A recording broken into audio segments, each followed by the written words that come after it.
દેવો જો મજબૂત હશે, દેવો જો ખોરાક સારો લેશે, મજબૂત હશે,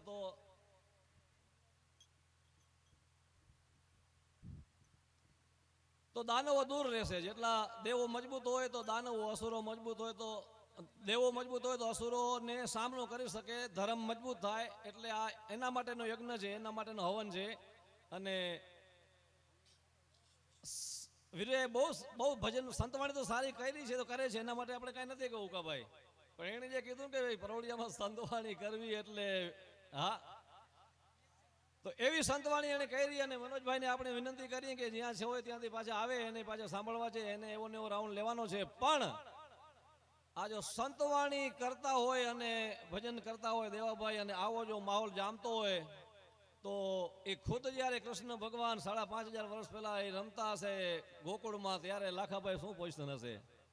આજે આપણે ડોક્ટર સાહેબના કારાભાઈના આંગણે જે પ્રસંગ છે, એ પ્રસંગને જો વીરાભાઈ ભગત બાપુના શબ્દોમાં આપણે જો એને એને એને સરખામણી કરવી હોય ને, તો ભગત બાપુએ કીધું કે જેથી ગોકુળમાં કૃષ્ણ આવ્યો અને ત્યારે શું પોઝિશન, શું પરિસ્થિતિ થઈ હતી.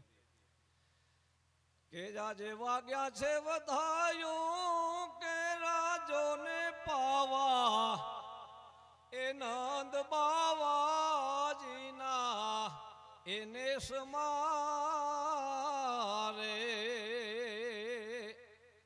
તે દીવા હોલી જા મધુરા લાગી જાતા વાવા, એ નંદ બાવાજીના એને સમારે.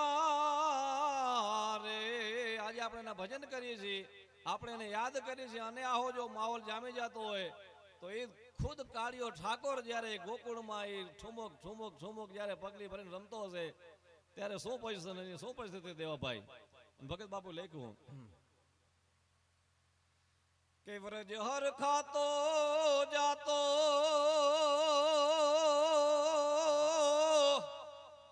અને ફેણે ફણકાતો રે, આખો વ્રજ હર ખાતો જાતો.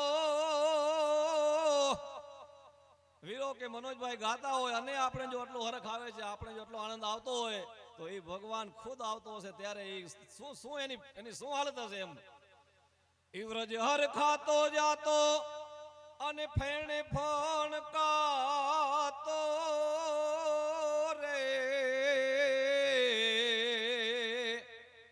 એ જીતે દી અણદી ઠાયું ઉઠ્યા છે યુત પાતો રે, એ દાનવ કેરા એ દેશમાં રે.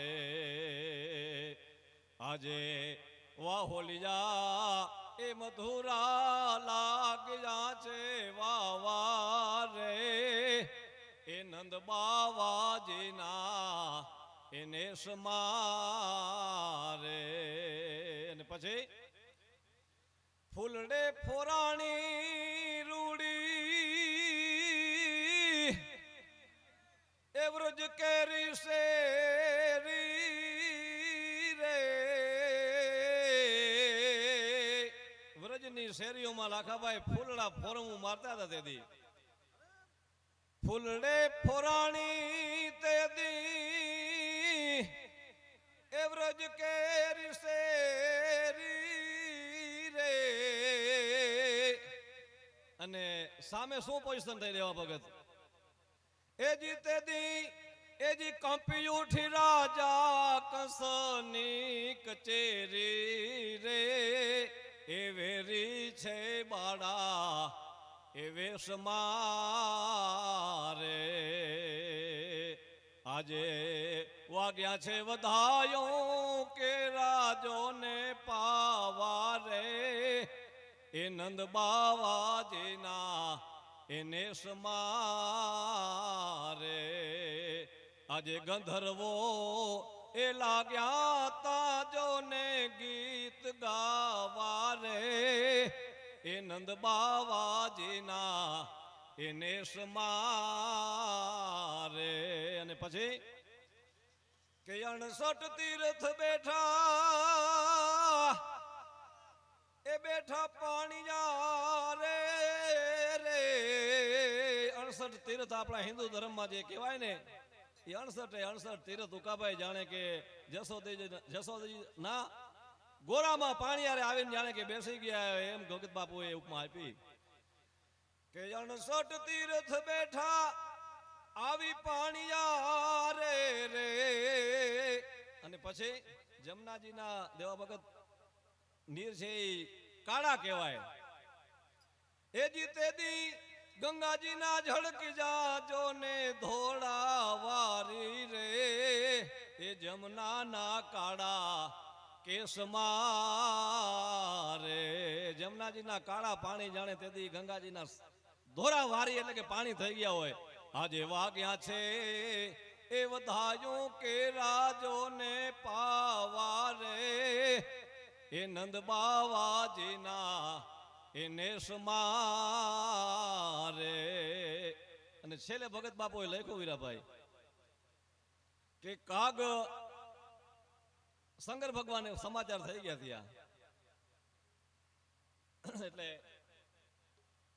કાગ જોગમાંથી જાગી ઈ તો છોડીને સમાધિ કૈલાસમાં સમાચાર થઈ ગયા બાપાને કે મારો પરમ પ્રભુ પરમાત્મા કાળિયો ઠાકોર ગોકુળમાં પહોંચી ગયો છે એટલે કાગ જોગમાંથી જાગી એજી છોડીને સમાધિ રે પછી મહાદેવે એ આવીને ભિક્ષા માગી રે હે વિરાગી કેરા એ વેશમાં રે આજે વાગ્યા છે વધાયો કે રાજો ને પાવા રે એ ડોક્ટર સાહેબ ને આજે આંગણે રે આજે વાહોલિયા એ મધુરા લાગ્યા તા વાવા રે એ નંદ બાવાજીના નેસમાં રે આજે ગાંધર્વો એ લાગ્યા તાજો ને ગીત ગાવા રે એ નંદ બાવાજીના એ નેસમાં રે સોનલ માતની જય સનાતન ધર્મની જય આપણે મનોજભાઈને વિનંતી કરી આવે મારો બાપુલિયો અને હા એના મનપસંદના સંતવાણીના જેવા એને યોગ્ય લાગે જેવા એને ઠીક લાગે એવા ભજન કરે અને હા તમારે થિયરીથી કારણ કે વિરાય તો સોનલ માત કી જય